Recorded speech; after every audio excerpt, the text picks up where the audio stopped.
seek ye first the kingdom of God and his righteousness, and all of these things.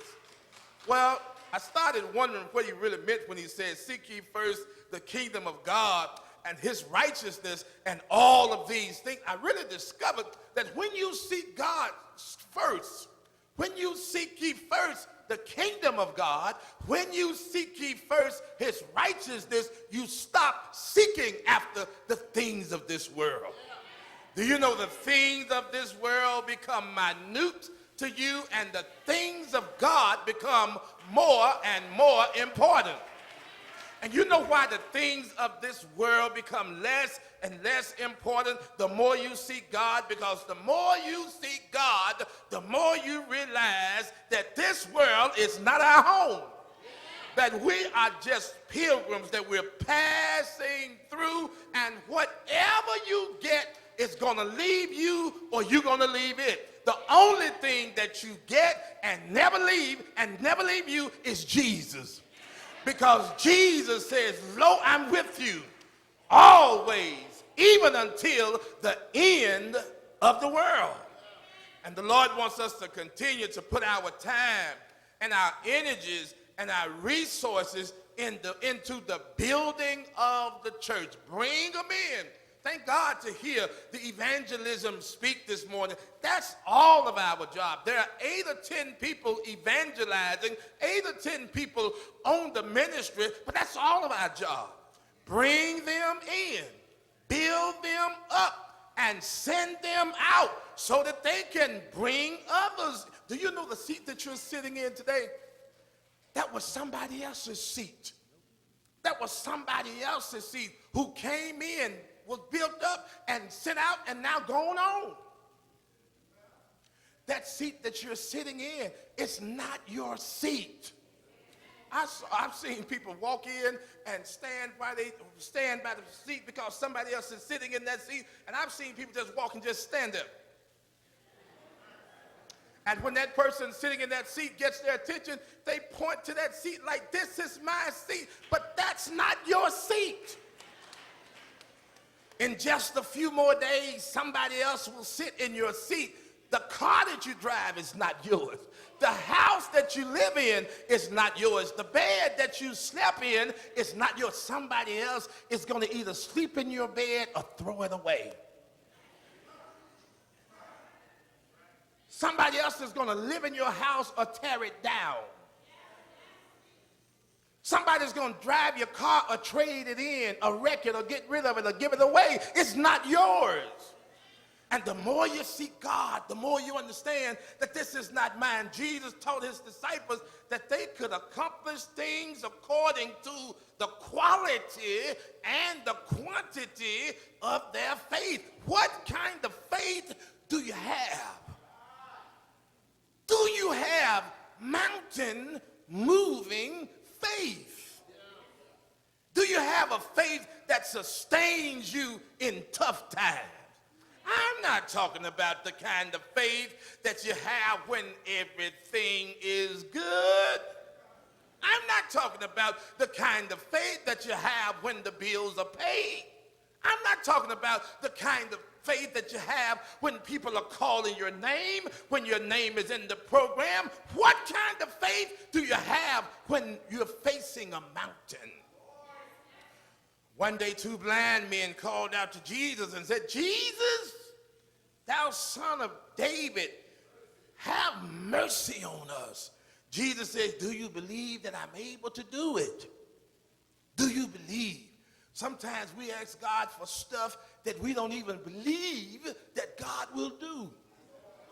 I respond to my children according to how they ask me stuff. I mean, sometimes they'll say, especially when they were younger, Dad, I know you're not going to do it. And before they could get it out of their mouth, my answer was already made up. If you know I'm not going to do it, don't even ask. That I know you're not going to say yes, but can I go across the street? No. That I know you're not going to say yes, but can I have another ice cream sandwich? No. But when they come in and say, Dad, you told me that if I wanted to go across the street, all I had to do was ask. Going across the street. You told me that if I wanted something out of the freezer, all I had to do was ask. Get whatever you want out of the freezer. You told me if I wanted a toy, all I had to do was ask.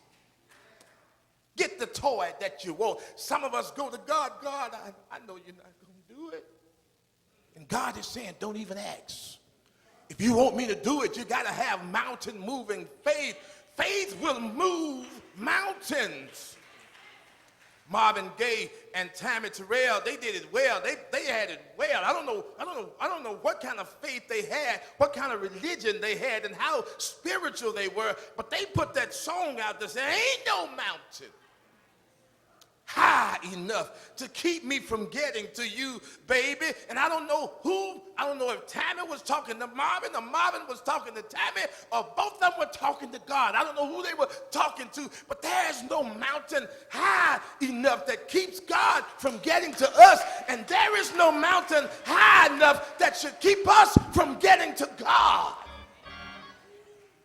Mountains have long represented problems to be solved.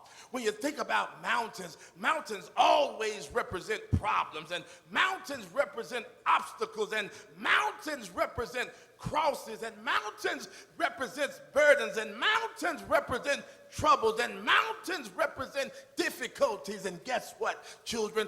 I got mountains in my life, and you got mountains in your life, and the person on the pew has mountains. All of us in this place have mountains.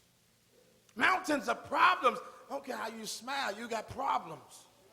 I don't care how you frown, you got problems. I don't care how excited you are, you got problems. Because God allows, he says, a man born of a woman is of a few days and full of problems and full of troubles. But if you got mountain-moving faith, tell your neighbor, you can get through this. You can get through this. You can get through this. Mountains are problem.